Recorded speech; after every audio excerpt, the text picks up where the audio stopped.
Hey everybody, I'm Tunde, and together we're going to introduce you to some of the greatest black inventors the world has ever known. Today we're diving into the lives of 3 superheroes of science who changed how we communicate, stay safe, and see the world.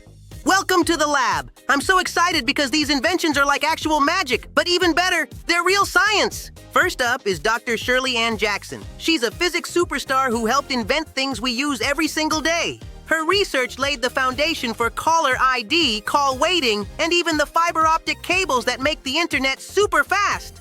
Next is Marie Van Britten Brown. She was a nurse who wanted to keep her home safe, so she invented the very first home security system. Her invention had a camera, 2-way microphones, and a panic button. Every smart doorbell today started with her brilliant idea. And meet Dr. Patricia Bath. She was a visionary doctor who invented a laser tool to help people see again. Her laser phaco probe dissolves cataracts quickly and painlessly. She restored sight to people who had been blind for 30 years. Truly a superhero.